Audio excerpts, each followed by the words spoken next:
আমাৰ শৰীৰৰ তিনিটা বস্তুৰ দ্বাৰা শক্তি বাহিৰ হয়। এটা হৈছে চকু, এটা হৈছে হাতৰ তলুৱা আৰু এটা হৈছে ভৰি। উদাহৰণ দি বুজাম। গান্ধাৰী যেতিয়া 99টা পুত্ৰ বধ হ'ল, গান্ধাৰীয়ে দুৰ্যোধনক কৈছিল, পুত্ৰ দুৰ্যোধন, তই উলংগ হৈ মোৰ ওচৰলৈ আহ, গংগাত স্নান কৰি উলংগ হৈ মোৰ ওচৰলৈ আগৈ, মই মোৰ চকুত বান্ধি থোৱা কাপোৰখন খুলি তোৰ শৰীৰত দৃষ্টি নিক্ষেপ কৰিম, আৰু তেতিয়া মোৰ দৃষ্টিৰ মোৰ যি শক্তি, এই শক্তিয়ে তোৰ সৰ্বশৰীৰ বজ্ৰময় কৰি তুলিব। ভীমৰ গদাই তোক একো কৰিব নোৱাৰে। আৰু সেই মৰ্মে দুৰ্যোধন সন্ধিয়া নদীত স্নান কৰি উলংগ হৈ আহিছিল মাকৰ ওচৰলৈ। বাটত পাই গ'ল ভগৱান কৃষ্ণই, ক'লে, দাদা দুৰ্যোধন, এয়া কি দেখিছোঁ? আপুনি ইমান এজন যুৱৰাজ, ডাঙৰ এজন ল'ৰা, আৰু এনেকৈ আহিছে? বোলে মাৰ আদেশ, উলংগ হৈ যাবলৈ দিছে। ভগৱানে ক'লে যে মাকৰ দৃষ্টিততো সন্তান সদায় সৰু, কিন্তু দাদা দুৰ্যোধন, তুমিতো জানা তুমি যুৱৰাজ, এনেকৈ কোনোবা যায়নে? অকণমান আৰ বেৰ কৰা। আৰু লগে লগে তেওঁ পাত আনি পেলাই উৰুৰ অংশটো এনেকৈ ঢাকি ল'লে। আৰু ঢাকি লোৱাৰ পাছত যেতিয়া গান্ধাৰীৰ ওচৰত যায়, গান্ধাৰীয়ে সোধে, পুত্ৰ দুৰ্যোধন আহিলানে? বোলে আহিলোঁ। ঠিক আছে। তেওঁ কাপোৰখন খুলি দুৰ্যোধনৰ শৰীৰত যেতিয়া দৃষ্টি নিক্ষেপ কৰিলে, সমস্ত শৰীৰ বজ্ৰময় হ'ল, কিন্তু উৰুৰ অংশটো এনেকৈ থাকি গ'ল, যাৰ কাৰণে ভীমে উৰু ভংগ কৰাৰ সুবিধাকণ পালে। তাৰ মানে চকুৰ দ্বাৰা আমাৰ এটা শক্তি বাহিৰ হয়, আৰু এটা হৈছে হাতৰ পৰা। সৰু ল'ৰা ছোৱালীক জ্যেষ্ঠসকলে যেতিয়া আশীৰ্বাদ দিয়ে, আমি কেনেকৈ দিওঁ? মূৰত হাতটো দি দিওঁ। কিয়? আমাৰ হাতৰ তলুৱাৰ দ্বাৰা এটা তৰংগ বাহিৰ হয়, যিটো শক্তি, এটা এনাৰ্জি এটা বাহিৰ হয়। আৰু এটা ভৰি, সেইকাৰণে জ্যেষ্ঠজনৰ চৰণ স্পৰ্শ কৰি পেলাই যিসকল নিম্ন সৰু, সেইসকলে জ্যেষ্ঠজনৰ চৰণ স্পৰ্শ কৰি পেলাই সেৱা কৰে। কিয়? যাতে তেওঁলোকৰ যিটো ৱেভ, যিটো তৰংগ, যিটো বাগৰি আহিছে, সেইটো যাতে আমাৰ শৰীৰতো প্ৰবাহমান হৈ আমাকো যাতে শক্তিমান্ত কৰি তোলে। শুনিওক সভাসদ তৃতীয় স্কন্ধৰ পদ, বুজিওক ভক্তিৰ নিৰ্ণয়, সগুণ ভকতি যত কৰিতাংক পৰিহাৰ, নিৰ্গুণক কৰিও আশ্ৰয়। কবিয়ে কি ক'লে? তেওঁ কৈছে যে সগুণ ভক্তিটো বাদ দি পেলাই নিৰ্গুণ ভক্তিত আহা, নিষ্কাম ভক্তিত, যিটো সুতমুনিয়ে ভাগৱতৰ প্ৰথম স্কন্ধৰ 2য় অধ্যায় 6 নম্বৰ শ্লোকত কৈছে, সবেই পুংসাম পৰোধৰ্ম যতো ভক্তিৰ অধোক্ষজে, অহেতুকি অপ্ৰতিহত যেন আত্মা সম্প্ৰসিদ্ধতি। অহেতুকি মানে হেতুবিহীন, নিষ্কাম, নিৰ্গুণ। গতিকে আমাৰ মূল উদ্দেশ্য হ'ব লাগে, যিটো জীৱনত আহিছে প্ৰভুৰ কৃপা, ভাল যদি আমি যদি বিচৰা মতে পাইছোঁ, ঠিক আছে। বিচৰা মতে পোৱা নাই, তেতিয়াও ঠিক আছে। প্ৰভুৱে যেনেকৈ ইচ্ছা কৰিছে, সুখ দুখ যিয়ে নাহক কিয়, আমাৰ প্ৰাৰব্ধত যিটো লৈ আহিছোঁ, এইটো ভোগ কৰিব লাগিব। গতিকে কৃষ্ণৰে কৃপা বুলি ভাবি যি পাইছোঁ তাতে সন্তোষিত যদি হওঁ, তেতিয়া আপোনাৰ কাৰণে কি বস্তুৰ প্ৰয়োজন আপোনাতকৈ বেছি কোনে জানে? ভগৱান কৃষ্ণই। সেইমতে আপোনাক দিব। আপুনি ভাবিব পাৰে, আজি হয়তো আপোনাৰ অনুভৱ হৈছে, এই বস্তুটো মই পোৱা নাই, ভগৱানক ইমান ভক্তি কৰোঁ, অথচ ভগৱানে মোলৈ চকু মেলি নাচালে, মই এই বস্তুটো পোৱা নাই। এইকাৰণে আপুনি 10টা গালি হয়তো মনে মনে ভগৱানক দিব পাৰে।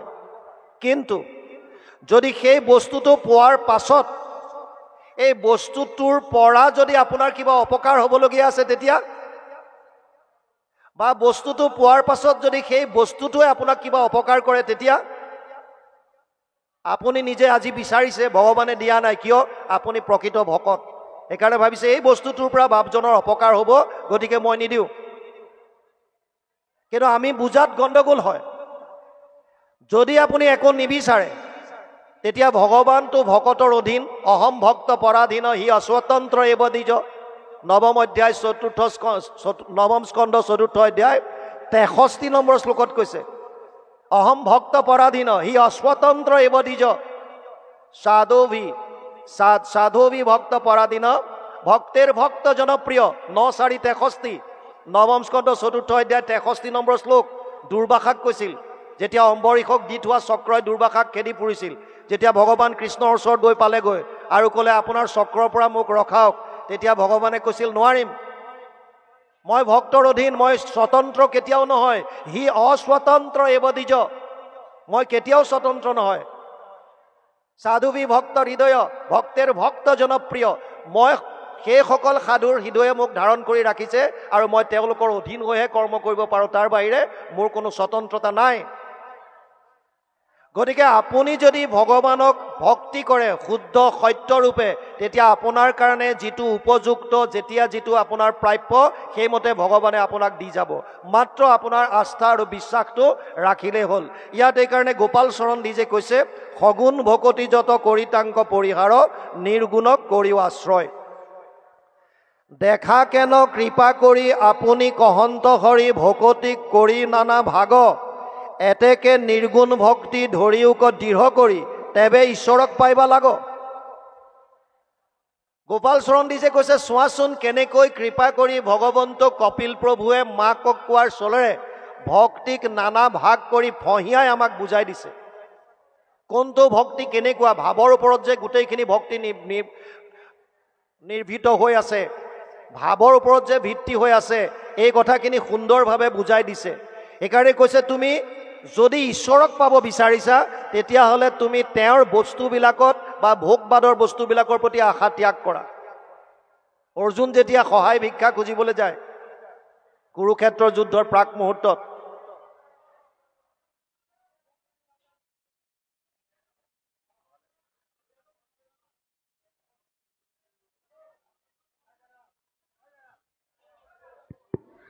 বাপ অকণমান ৰৈ দিয়ক কৃষ্ণ, নহ'লে আমি 10 মিনিটমান ৰৈ যাওঁ, কথা বতৰা পাতি লওক নেকি?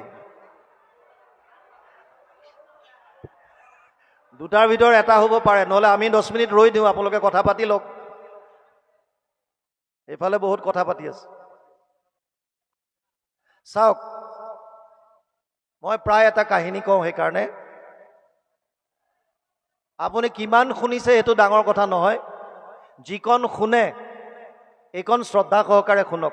শ্লোকাৰ্ধম শ্লোক পদম শ্ৰীমদ ভাগৱত উদ্ভৱম, অকণমানো যদি শুনিছে, ভাগৱতৰ এটা শ্লোকৰ আধাও যদি শুনিছে, এফাকি পদৰ যদি আধাও যদি শুনিছে, শ্ৰদ্ধা সহকাৰে যদি শুনিছে, তাৰ পৰাই আপোনাৰ লাভ হ'ব।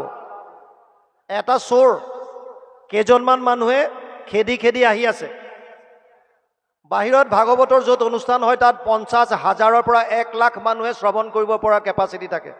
50,000 to 1 লাখ এটা পেণ্ডেলত, আৰু তাত কথা হয় মাত্ৰ 3 ঘণ্টা, এনেকুৱা দিনজোৰা নহয়, 3 ঘণ্টা চিডিউল। 3 ঘণ্টা হ'ব, 3 ঘণ্টাত ভাগৱত সমাপ্ত। তাৰপাছত খোৱা বোৱা ইত্যাদি কি কৰে কৰক, আকৌ যদি দৰকাৰ হয় তেতিয়াহ'লে পেছত আকৌ 3 ঘণ্টা হ'ব। 9টাৰ পৰা 12টা, মাজত গেপ, যদি ৰাইজৰ বিপুল অনুৰোধ 3টাৰ পৰা 6টা, বছ 2টা চিডিউল। এই চোৰটোক যেতিয়া খেদি আহি আছে, চোৰটোৱে ভাবিলে যে উপায় নাই, কাষতে ভাগৱত হৈ আছিলে, ই ভাগৱতৰ মানুহৰ শ্ৰোতাৰ মাজত সোমাই গ'ল, আৰু শ্ৰোতাৰ মাজত সোমাই একান্তভাৱে বহি শ্ৰোতাৰ নিচিনা এক্টিং কৰিবলৈ ধৰিলে। যিখিনি মানুহে খেদি আহিছিল সিহঁতে ভাবিলে ভাগৱতৰ কথা হৈ আছে, ইয়াত গৈ পেলাই এতিয়া আমি কোনো অশান্তিৰ সৃষ্টি নকৰোঁ, আৰু চোৰটোক বিচাৰিও নাপাম, 50,000 1 লাখৰ মাজত ক'ত বহিল কোনে জানে। সেইকাৰণে তেওঁলোক উভতি গ'ল। চোৰটোৱে একান্ত মনে সেইকণ সময়ত শ্ৰোতাৰ অভিনয় কৰি ব্যাখ্যাকাৰে কি কৈছে শুনিবলৈ লাগিল। সেই সময়ত ব্যাখ্যাকাৰে কৃষ্ণ প্ৰভু ভগৱন্তৰ শৃংগাৰ বৰ্ণনা কৰি আছিল। ব্যাখ্যাকাৰে কৈছিল, শ্যাম সুন্দৰৰ শৰীৰটো সুঠাম, বৰ্তমান সময়ত ক'লে 6 পেক ভি শ্বেপ, খুব সুন্দৰ সুঠাম, আজানুলম্বিত বাহু, আৰু কৈছে যে তেওঁৰ শ্যাম বৰণীয়া শৰীৰত যিখিনি চুলিখিনি কেঁকুৰা কেঁকুৰি, আৰু তাত এটা সোণৰ কিৰীটি পৰিধান কৰে, তাৰ ওপৰত ময়ূৰৰ পুচ্ছ থাকে। চোৰটোৱে ভাবিছে বৰ ধনী মানুহ হ'ব চাগে, সেইকাৰণে একান্ত মনে আৰু মন দিছে, কনচেন্ট্ৰেশ্যন পাৱাৰ বাঢ়ি গৈছে। ব্যাখ্যাকাৰে কৈছে, শ্যাম সুন্দৰে গলত যিডাল হাৰ পিন্ধে সেয়া সোণৰ, কৰ্ণত যি কুণ্ডল পিন্ধে সেয়া সোণৰ, হাতত যি বাজু পিন্ধে সেয়া সোণৰ, আৰু তেওঁৰ কঁকালত যিডাল কঁকালি মাৰে সেয়া সোণৰ, পীত বস্ত্ৰ পৰিধান কৰে, আনকি তেওঁৰ যিটো বাঁহী আছে এইটো সোণৰ। চোৰটোৱে ভাবিছে ইমান ধনী মানুহ, ইয়াৰ এড্ৰেছটো ল'বই লাগিব, ইয়াৰ ঘৰতে সিন্ধি মাৰিম, বেলেগত গৈ লাভ নাই। এইকাৰণে একান্ত মনে শুনি আছে, এই শ্যাম সুন্দৰ দেখিলে কেনেকৈ চিনি পাম। আৰু ব্যাখ্যাকাৰ এজনে কৈ আছে, ওখ পাখ সুন্দৰ সুঠাম বডি, অকণমান মিঠা বৰণীয়া, চুলিখিনি কেঁকুৰা কেঁকুৰি, সোণৰ কিৰীটি, পীত বস্ত্ৰ, হালধীয়া বস্ত্ৰ পৰিধান কৰিছে। সুন্দৰভাৱে কৈছে, চোৰটোৱে ৰূপটো ধাৰণ কৰি ল'লে। আৰু যেতিয়া ব্যাখ্যাৰ চিডিউলটো শেষ হ'ল, লগে লগে ব্যাখ্যাকাৰৰ ওচৰত গৈ দীঘল দি পৰি গৈছে, প্ৰভু আপুনি যিজন শ্যাম সুন্দৰৰ কথা কৈছিল তেওঁৰ ঠিকনাটো অকণ লিখি দিয়কচোন। ব্যাখ্যাকাৰে ভাবিলে যে শ্ৰোতাও কেইবা ধৰণৰ থাকে, তাৰে এবিধ হৈছে ৰসিক আৰু এবিধ হৈছে ভাবুক। ভাৱত বিভোৰ হৈ যায় কিছুমান, কথাৰ লগে লগে তেওঁ ভাবুক হৈ গুচি যায়।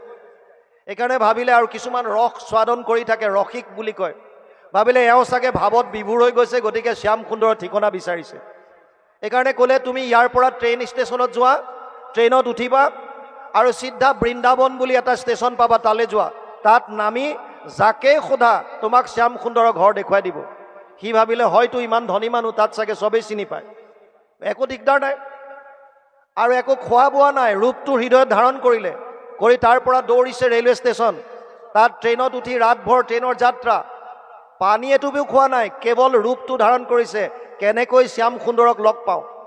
এই ধনী মানুহটোৰ ঘৰখন চাই ল'লে, মই চুৰ কৰি গোটেই বস্তুবিলাক লৈ আহিম।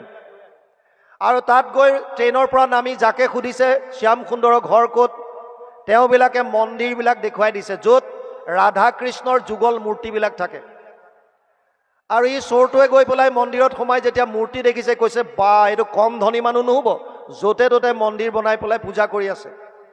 মানুহক সুধিছে মোক অৰিজিন ঘৰখন লাগে, ক'ত লগ পাম তেওঁক। আৰু সোধোতে সোধোতে দুপৰীয়াৰ পাৰ হৈ আবেলি সময় হ'ল, বেলি লহিয়াবলৈ ধৰিলে। এজন বুঢ়া মানুহক লগ পাই সুধিলে, দেউতা ৰাতিপুৱাৰ পৰা শ্যাম সুন্দৰক বিচাৰি আছোঁ, পোৱা নাই, আপুনি অনুগ্ৰহ কৰি ক'ব নেকি তেওঁক ক'ত লগ পাম। মানুহজনো ভাৱত বিভোৰ হৈ আছিল। তেওঁ বেলিটোলৈ চালে, দেখিলে বেলি লহিয়াবলৈ ধৰিছে, আৰু ক'লে যে এই মুহূৰ্তত নিধিবনৰ ফালে যোৱা, তাত গৰু চৰাই আছে। ই ভাবিছে ইমান ধনী মানুহ আকৌ গৰু চৰাই, এইটো কেনেকুৱা কথা। ভাবিলে হ'ব পাৰে পেচা, কোনোবাই বৰশী বাই ভাল পায়, কোনোবাই বাইক ৰাইডিং কৰি ভাল পায়, বিভিন্ন ধৰণৰ ধনী মানুহৰ পেচা বেলেগ বেলেগ। ভাবিলে চাগে এজনে গৰু চৰাই ভাল পায়, হ'ব ঠিক আছে, বনৰ মাজত পালে হেঁচা মাৰি ধৰি গোটেই বস্তু সুলকাই লৈ ল'ম। চোৰটো প্ৰকাণ্ড, ওখ পাখ। নিধিবনৰ ফালে গ'ল, তাত গৈ যেতিয়া বিচাৰি ফুৰিছে, বেলেগ বেলেগ গৰখীয়াবিলাক দেখিছে, কিন্তু যিটো ৰূপ ধাৰণ কৰি গৈছিল, ব্যাখ্যাকাৰজনে যিজন শ্যাম সুন্দৰৰ কথা কৈছিল সেইজন ব্যক্তিক লগ পোৱা নাই। সন্ধিয়া হ'বৰ হ'ল, লগ পোৱা নাই। শেষত তেওঁ উৎকণ্ঠাত জোৰত জোৰতকৈ মাতিবলৈ ধৰিলে, হে শ্যাম সুন্দৰ, হে শ্যাম সুন্দৰ। ভগৱানে গীতাত অৰ্জুনক কৈছে, যে যথামাম প্ৰপদ্যন্তে তাম তথৈব ভজম্যহম। ৪ৰ্থ অধ্যায় 11 নম্বৰ শ্লোক। মোক যোনে যেনেকৈ বিচাৰে মই তাক তেনেকৈ দৰ্শন দিওঁ, মোক যেনেকৈ যোনে ভজে মই তাক তেনেকৈ তাৰ ভজন কৰোঁ। গতিকে যিটো ৰূপ তেওঁৰ হৃদয়ত ধাৰণ কৰি আছিল, সেই ৰূপত তেওঁৰ সন্মুখত দেখা দিলে। যেতিয়াই ভগৱান কৃষ্ণক সন্মুখত দেখা পালে, লগে লগে তেওঁৰ অজ্ঞানতা দূৰ হৈ গ'ল। যেনেকৈ আপুনি অন্ধকাৰ কোঠা এটাত সোমাই লাইটৰ ছুইচটো দিয়াৰ লগে লগে আন্ধাৰ নাইকিয়া হৈ পোহৰ হৈ যায়, ভগৱানক দৰ্শন পোৱাৰ লগে লগে চোৰটোৰ হৃদয়ৰ যিমানবিলাক সহ্যবৃত্তি অজ্ঞানতা আছিল, চব নাইকিয়া হৈ ভক্তি বস্তু, জ্ঞান বস্তু জাগ্ৰত হ'ল। এতিয়া চোৰটোক কৈছে, তুমি মোক ইমানকৈ কিয় বিচাৰিছা? সি কৈছে, ভগৱান মোৰ ভুল হৈ গ'ল, মই তুমি কোন বুজি পোৱা নাছিলোঁ।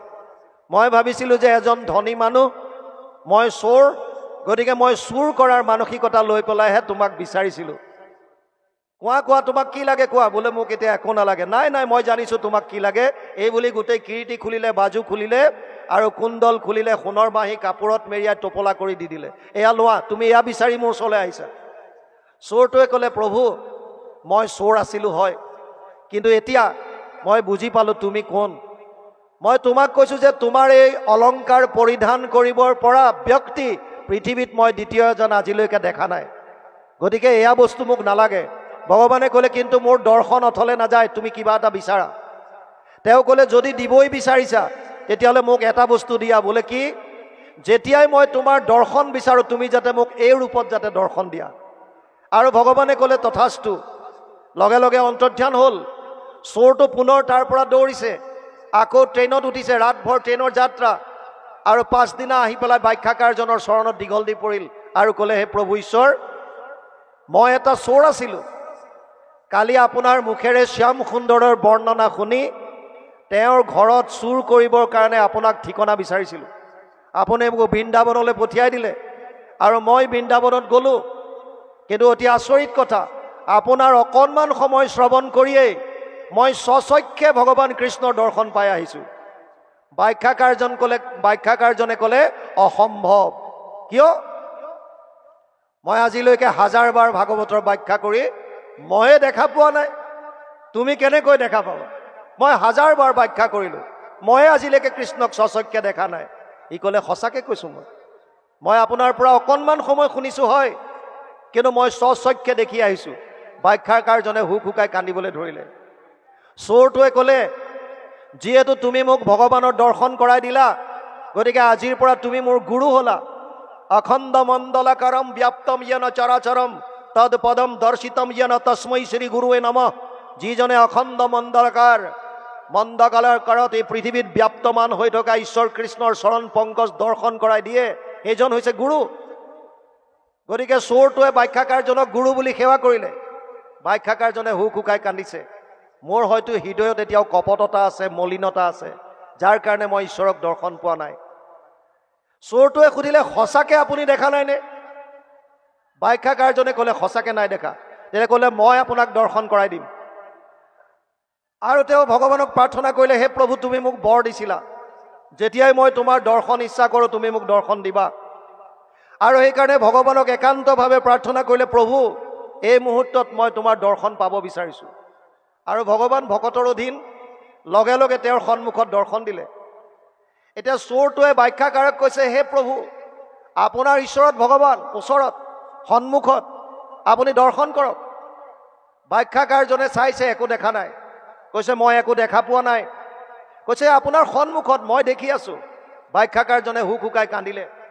চোৰটোৱে ভগৱানক সুধিলে, প্ৰভু, যিজন গুৰুৰ কৃপাত তোমাৰ দৰ্শন লাভ কৰিলোঁ, সেইজন গুৰুৱে তোমাক দৰ্শন যদি নাপায়, তেতিয়াহ'লে মোৰ জীৱনটো অথলে যাব। মোক অকণমান কৃপা কৰা, যাতে মোৰ গুৰুজনাই তোমাৰ দৰ্শন পায়। ভগৱানে ক'লে, তেওঁক হাতেৰে স্পৰ্শ কৰি দিয়া। চাওক, আমাৰ শৰীৰৰ 3টা বস্তুৰ দ্বাৰা শক্তি বাহিৰ হয়। এটা হৈছে চকু, এটা হৈছে হাতৰ তলুৱা, আৰু এটা হৈছে ভৰি। উদাহৰণ দি বুজাম।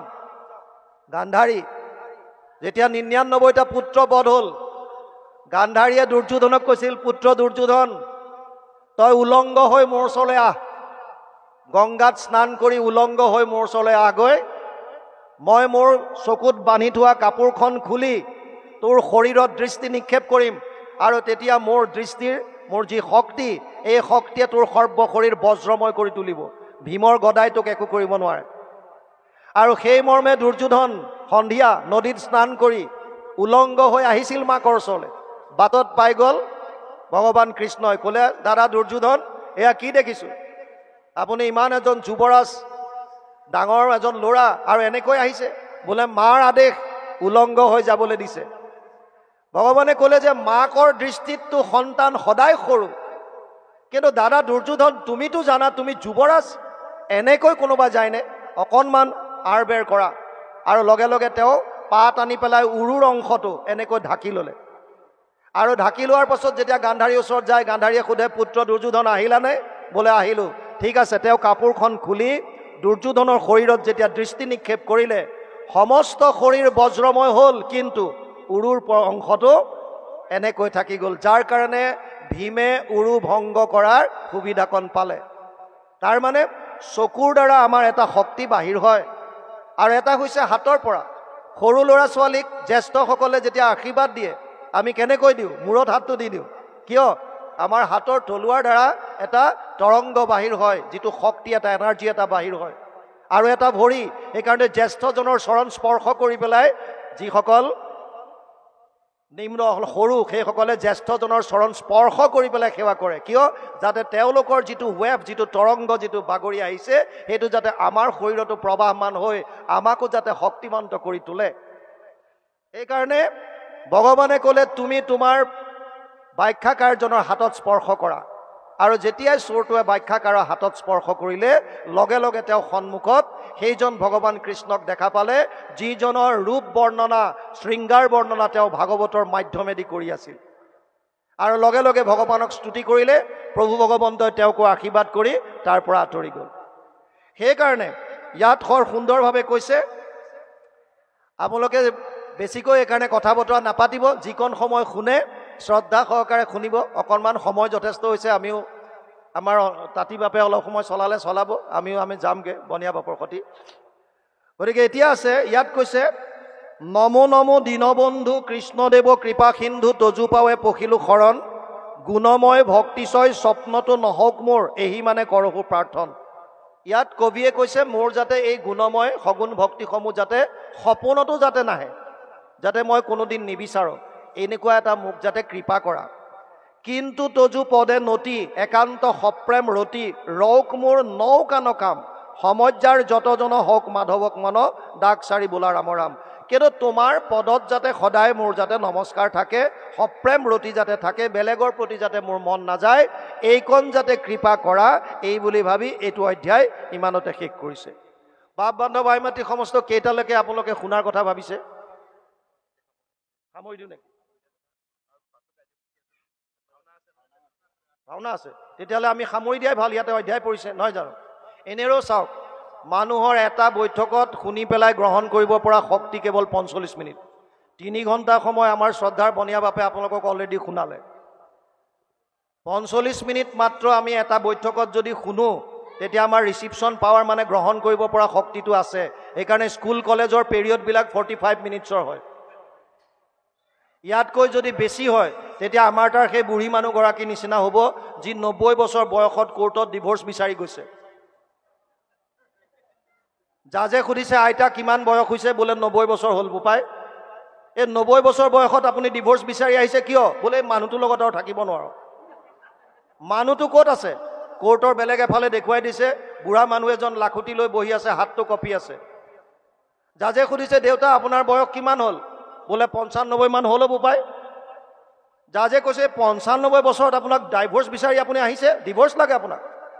বুঢ়াই কৈছে ধাত মোক নালাগে, হে মৰতি খোদ কি লাগে, মোক লৈ আহিছে কাৰণে আহিছোঁ। জাজে ক'লে অ' আইতা আপোনাৰ মানুহটোকচোন ডিভোৰ্চ নালাগে। বুঢ়ীয়ে কৈছে তেওঁক কিয় লাগিব? কষ্টটো কোনে পাইছে, তেওঁ পাইছেনে মই? জাজে সুধিছে আপুনি এনেকুৱা কি কষ্ট পাইছে? কৈছে মানুহটোৱে যিমান গালি খপনি পাৰে চব মই শুনো। অ' এইটোত আপুনি ডিভোৰ্চ নাপায় কিয়? এই গিৰিয়েক ঘৈণীয়েকৰ মাজত এইবিলাক হৈয়ে থাকে। কেতিয়াবা মানুহটোৱে গালি পাৰিলে আপুনি শুনিলে, কেতিয়াবা আপুনি গালি পাৰিব মানুহটোৱে শুনিব। বুঢ়ীয়ে কৈছে সমস্যা তাতে। কি সমস্যা? মানুহটোৱে কাণেৰে কম শুনে। জাজে কৈছে এইটোতো আপুনি ডিভোৰ্চ নাপায় কিয়? আজিকালি মেচিন পায় নহয়, হিয়াৰিং এড পায়। হিয়াৰিং এড আনি দিলে হ'ল, মেচিন এটা কাণেৰে শুনা। বুঢ়ীয়ে কৈছে মেচিন আনি দিছোঁ। জাজে কৈছে তেতিয়া সমস্যা কি? কৈছে যেতিয়াই মানুহটোক গালি পাৰোঁ মেচিনটো খুলি থয়। এতিয়া ইয়াতো বেছি দীঘলীয়া হ'লে আপোনাৰ খবৰ গতি একে হ'ব। আমি কৈ থাকিম, চবে মেচিন খুলি থৈ দিব, বেটা কৈ থাক। সেইকাৰণে আমাৰ বনীয়া বাবাও ইংগিত দিছে যে আৰু দীঘলীয়া কৰিব নালাগে।